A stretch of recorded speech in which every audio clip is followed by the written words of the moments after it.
ಎಲ್ಲರಿಗೂ ನಮಸ್ಕಾರ. ಜಸ್ವಿ ಕಿಚನ್ಗೆ ನಿಮ್ಗೆಲ್ಲ ಸ್ವಾಗತ. ಅವರೇ ಕಾಳ್ದು ಒಡೆ ಮಾಡೋಣ ಅಂತ ತಗೊಂಡಿದ್ದೀನಿ. ಸೊ ಅವರೇ ಕಾಳು ಒಡೆ ಹೇಗ್ ಮಾಡ್ತಾರೆ ಅಂತ ತಿಳ್ಕೊಳ್ಳೋಣ ಇವತ್ತು. ಅದಕ್ಕೆ ಏನೇನೆಲ್ಲ ಇಂಗ್ರೀಡಿಯೆಂಟ್ಸ್ ಬೇಕು ಅಂತ ನಾನು ನಿಮ್ಗೆ ತೋರಿಸ್ತಾ ಇದ್ದೀನಿ. ನಾನಿಲ್ಲಿ 1 ಬೌಲ್ ಅಷ್ಟು ಅವರೆಕಾಳು ತಗೊಂಡಿದ್ದೀನಿ. ಹಿಚ್ಕಿಲ್ಲ, ಮಾಮೂಲಿ ಅವರೆಕಾಳು, ಸ್ವಲ್ಪ ಎಳಸಾಗಿರೋದು, ಸ್ವಲ್ಪ ಬಲ್ತಿರೋದು ಎಲ್ಲಾನು ಮಿಕ್ಸ್ ಮಾಡಿ ತಗೊಂಡಿದ್ದೀನಿ. 1 ಬೌಲ್ ಅಷ್ಟು ಅವರೆಕಾಳು. ಅದಕ್ಕೆ 1 ದಪ್ಪ ಸೈಜ್ದು ಈರುಳ್ಳಿನ ಸಣ್ಣ ಸಣ್ಣದಾಗಿ ಹಚ್ಚಿಟ್ಕೊಂಡಿದ್ದೀನಿ. ಸ್ವಲ್ಪ ಕೊತ್ತಂಬರಿ ಸೊಪ್ಪು, ಸ್ವಲ್ಪ ಸಬ್ಸಿಗೆ ಸೊಪ್ಪು, ಇಲ್ಲಿ ಒಂದು 7 ರಿಂದ 8 ಬೇಳೆ ಆಗುವಷ್ಟು ಬೆಳ್ಳುಳ್ಳಿ ಸಿಪ್ಪೆ ಸಮೇತ ತಗೊಂಡಿದ್ದೀನಿ. ಒಂದು ಅರ್ಧ ಇಂಚ್ ಆಗುವಷ್ಟು ಶುಂಠಿ, ಒಂದು 4 ಎಲೆ ಪುದೀನ ತಗೊಂಡಿದ್ದೀನಿ. ಒಂದು ಅರ್ಧ ಸ್ಪೂನ್ ಆಗುವಷ್ಟು ಜೀರಿಗೆ ಪುಡಿ, ಒಂದು 4 ಮೆಣಸಿನ್ಕಾಯಿನ ಸಣ್ಣ ಸಣ್ಣದಾಗಿ ಹಚ್ಚಿಟ್ಕೊಂಡಿದ್ದೀನಿ. ರುಚಿಗೆ ತಕ್ಕಷ್ಟು ಉಪ್ಪು, 1 ಸ್ಪೂನ್ ಅಷ್ಟು ಅಕ್ಕಿ ಹಿಟ್ಟು, 2 ಟೇಬಲ್ ಸ್ಪೂನ್ ಅಷ್ಟು ಕಡಲೆ ಹಿಟ್ಟನ್ನ ತಗೊಂಡಿದ್ದೀನಿ. ಕರಿಯೋದಕ್ಕೆ ಬೇಕಾದಷ್ಟು ಎಣ್ಣೆ. ಮೊದಲಿಗೆ ನಾನೊಂದು ಮಿಕ್ಸಿ ಜಾರ್ ತಗೋತಾ ಇದ್ದೀನಿ. ಮಿಕ್ಸಿ ಜಾರ್ಗೆ ನಾವು ತಗೊಂಡಿರುವಂತಹ ಹಸಿ ಅವರೆಕಾಳು ಅಷ್ಟನ್ನು ಹಾಕೋತಾ ಇದ್ದೀನಿ. ಹಸಿ ಕಾಳು ಜೊತೆಗೆ ಬೆಳ್ಳುಳ್ಳಿ, ಶುಂಠಿ ಮತ್ತೆ ಪುದೀನ. ಬೆಳ್ಳುಳ್ಳಿ ಸ್ಕಿಪ್ ಮಾಡಬೇಡಿ, ಶುಂಠಿ ಎಷ್ಟು ಇಂಪಾರ್ಟೆಂಟು ಬೆಳ್ಳುಳ್ಳಿ ಕೂಡ ಅಷ್ಟೇ ಇಂಪಾರ್ಟೆಂಟು. ಇಷ್ಟನ್ನು ಹಾಕಿ ನೀರು ಹಾಕದೇನೆ ಇದನ್ನ ತರಿಯಾಗಿ ರುಬ್ಕೋಬೇಕು. ನೋಡಿ, ಈ ಥರ ನಾನು ತರಿಯಾಗಿ ರುಬ್ಕೊಂಡಿದ್ದೀನಿ. ಎಲ್ಲ ಕಾಳು ಓಪನ್ ಆಗಿದೆ ಅಂತ ಕನ್ಫರ್ಮ್ ಮಾಡ್ಕೊಳ್ಳಿ. ಅವರೆಕಾಳು ಸ್ವಲ್ಪ ದಪ್ಪ ಇರುತ್ತಲ್ವ, ಆ ಕಾರಣಕ್ಕೋಸ್ಕರ. ಎಲ್ಲ ನುಚ್ಚಾಗಿ ಆಗಿರೋ ಥರ ಇದ್ರೆ ಸಾಕು. 1 ಡ್ರಾಪ್ ಕೂಡ ನೀವು ನೀರು ಹಾಕ್ಬಿಡಿ. ನೀವು ನೀರು ಜಾಸ್ತಿ ನೀರು ಹಾಕಿದ್ದೀರಾ ಅಂತಂದರೆ ಅದು ತುಂಬ ಎಣ್ಣೆ ಕುಡಿಯುತ್ತೆ, ಜೊತೆಗೆ ನಿಮಗೆ ಒಡೆ ಅದ ನೀಟಾಗಿ ಬರಲ್ಲ. ಸೊ ಇದನ್ನು ನಾವು ಒಂದು ಬೌಲ್ಗೆ ಟ್ರಾನ್ಸ್ಫರ್ ಮಾಡ್ಕೊಳ್ಳೋಣ. ನೋಡಿ, ಇದಕ್ಕೆ ನಾನು ಇವಾಗ ಒಂದೊಂದೇ ಇಂಗ್ರೀಡಿಯೆಂಟ್ಸ್ಗಳನ್ನ ಆ್ಯಡ್ ಮಾಡ್ಕೋತಾ ಹೋಗೋಣ. ಮೊದಲಿಗೆ ನಾನು ಈರುಳ್ಳಿ ಹಾಕೋತಾ ಇದ್ದೀನಿ. ನೀವೆಷ್ಟು ಈರುಳ್ಳಿ ಹಾಕ್ತೀರಾ ಅಷ್ಟು ಟೇಸ್ಟಿಯಾಗಿ ಕ್ರಿಸ್ಪಿಯಾಗಿ ಇರುತ್ತೆ. ಕೊತ್ತಂಬರಿ ಸೊಪ್ಪು ಸ್ವಲ್ಪ ಜಾಸ್ತಿ ತೊಗೊಂಡಿದ್ದೀನಿ ನಾನು. ಸಬ್ಸಿಗೆ ಸೊಪ್ಪು, ಮೆಣಸಿನ್ಕಾಯಿ. ನೀವೇನಾದರೂ ಮಕ್ಕಳಿಗೆ ಅಂತ ಒಡೆ ಮಾಡ್ತಾ ಇದ್ರೆ ಮೆಣಸಿನ್ಕಾಯಿ ಬದಲಾಗಿ ನೀವು ಮೆಣಸಿನ ಹಣ್ಣನ್ನು ಕೂಡ ಹಾಕೋಬಹುದು, ಅಥವಾ ಅಚ್ಚಕಾರದ ಪುಡಿ ಬೇಕಾದರೂ ಹಾಕೋಬಹುದು.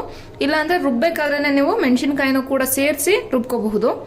ಜೀರಿಗೆ ಪುಡಿ ಸೇರಿಸ್ಕೊತಾ ಇದ್ದೀನಿ, ಜೊತೆಗೆ ರುಚಿಗೆ ತಕ್ಕಷ್ಟು ಉಪ್ಪು.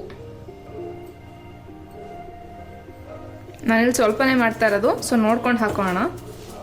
ಇದನ್ನೆಲ್ಲ ನೀಟಾಗಿ ಪ್ರೆಸ್ ಮಾಡಿ ಕಲಿಸ್ಕೋಬೇಕು.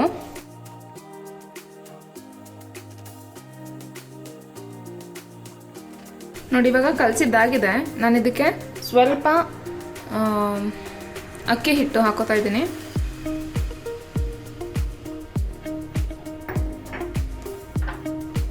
ಕಡಲೆ ಹಿಟ್ಟು ತಗೊಂಡ್ರು ಅಷ್ಟನ್ನು ಹಾಕ್ತಾ ಇಲ್ಲ, 1 ಸ್ಪೂನ್ ಮಾತ್ರ ಹಾಕೋತಾ ಇದ್ದೀನಿ. ನೋಡಿಕೊಂಡು ನಮ್ಗೆ ಎಷ್ಟು ಬೇಕೋ ಅಷ್ಟನ್ನ ಹಾಕೋಣ.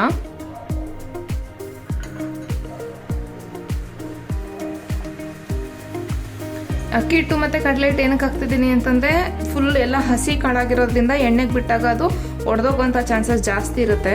ಆ ಬೈಂಡಿಂಗ್ ಬರಲಿ, ಎಲ್ಲನೂ ಹಿಡಿದಿಟ್ಕೊಳ್ಳಿ ಅನ್ನೋ ಕಾರಣಕ್ಕೋಸ್ಕರ ಮಾತ್ರ ಸ್ವಲ್ಪನೇ ಬಳಸ್ತಾ ಇರೋದು. ಆಪ್ಷನಲ್ಲು, ನೀವು ಹಾಗೇನೆ ಟ್ರೈ ಮಾಡಿ ಕೂಡ ನೋಡ್ಬೋದು. ನೋಡಿ, ಈ ಹದಕ್ಕೆ ನಾನು ಕಲಸಿಟ್ಕೊಂಡಿದ್ದೀನಿ ಅಂತ ಎಲ್ಲನೂ ಹೊಂದ್ಕೋಬೇಕು. ಜೊತೆಗೆ ನಮಗೆ ಉಂಡೆ ಕಟ್ಟಿದ್ರೆ ಅದು ಒಡೆದೋಗದೇ ಇರೋ ರೀತಿಯಲ್ಲಿ ಅದು ಹೊಂದ್ಕೋಬೇಕು. ನಾನಿಲ್ಲಿ 1/4 ಸ್ಪೂನಷ್ಟು ಕಡಲೆ ಹಿಟ್ಟನ್ನು ಯೂಸ್ ಮಾಡಿದ್ದೀನಿ. 1 ಸ್ಪೂನಷ್ಟು ಅಕ್ಕಿ ಹಿಟ್ಟನ್ನು ಯೂಸ್ ಮಾಡ್ಕೊಂಡಿದ್ದೀನಿ. ಯಾವುದೇ ಸೋಡಾ ಆಗಲಿ ಏನನ್ನು ಬಳಸಿಲ್ಲ. ಇಷ್ಟನ್ನೇ ಯೂಸ್ ಮಾಡಿಕೊಂಡು ಆರಾಮಾಗಿ ನಾವು ಒಡೆನ ಮಾಡ್ಕೋಬಹುದು.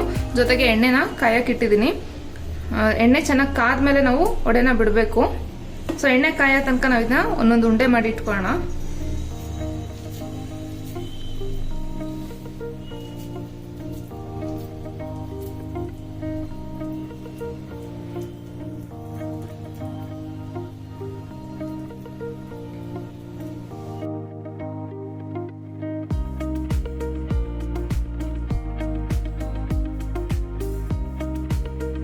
ನೋಡಿ, ಇವಾಗ ಎಣ್ಣೆ ಚೆನ್ನಾಗಿ ಕಾದಿದೆ. ಒಂದು ಚಿಕ್ಕ ಒಡೆ ಮಾಡಿ ಇಟ್ಕೊಂಡಿದ್ದೀನಿ ಟೆಸ್ಟ್ ಮಾಡೋದಕ್ಕೆ. ನೋಡಿ, ಚೆನ್ನಾಗಿ ಮೇಲೆ ಬರ್ತಿದೆ. ನಾನಿವಾಗ ನಾನು ಮಾಡ್ಕೊಂಡಿರುವಂಥ ಮೆಜರ್ಮೆಂಟ್ಗೆ 10 ಒಡೆ ಆಗಿದೆ.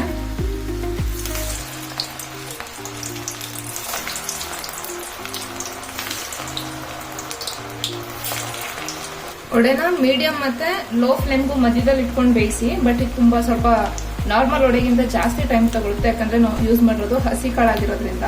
ಹಾಕಿದ ತಕ್ಷಣ ಕೈ ಆಡೋದಕ್ಕೆ, ತಿರುವು ಹಾಕೋದಕ್ಕೆ ಹೋಗ್ಬಿಡಿ. ಸ್ವಲ್ಪ ವೆಯ್ಟ್ ಮಾಡಿ, ಒಂದು 2 ನಿಮಿಷ ಆದರೂ ಆಗಬೇಕು. ಮೊದಲೇ ಕೈ ಆಡಿದ್ರೆ ಒಡೆಗಳು ಒಡೆದೋಗ್ಬಿಡುತ್ತೆ. ನೋಡಿ, ಇವಾಗ ಲೈಟಾಗಿ ಕಲರ್ ಚೇಂಜ್ ಆಗಿದೆ. ನಾನು ಇವಾಗ ತಿರುವು ಹಾಕ್ತಿದ್ದೀನಿ. ಎಣ್ಣೆ ಚೆನ್ನಾಗಿ ಕಾದ್ಬಿಟ್ಟಿತ್ತು, ಅದಕ್ಕೆ ಬಿಟ್ಟ ತಕ್ಷಣ ಸ್ವಲ್ಪ ಕೆಂಪಾಗ್ಬಿಟ್ಟಿದೆ.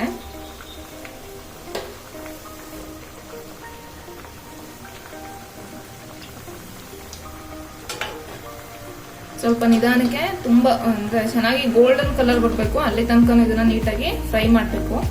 ಉರಿ ಮಾತ್ರ ಫ್ಲೇಮ್ ಮಾತ್ರ ಯಾವಾಗಲೂ ಮೀಡಿಯಂ ಅಥವಾ ಮೀಡಿಯಂಗಿಂತ ಸ್ವಲ್ಪ ಕಡಿಮೆ ಇಟ್ಕೊಂಡೇನೆ ಬೇಯಿಸಿ. ಒಂದು 3 ರಿಂದ 4 ನಿಮಿಷ ಬೇಕಾಗುತ್ತೆ ಮೊದಲನೇ ಟೈಮ್ ಬಿಟ್ಟಾಗ ವಡೆ ಬೇಯೋದಕ್ಕೆ.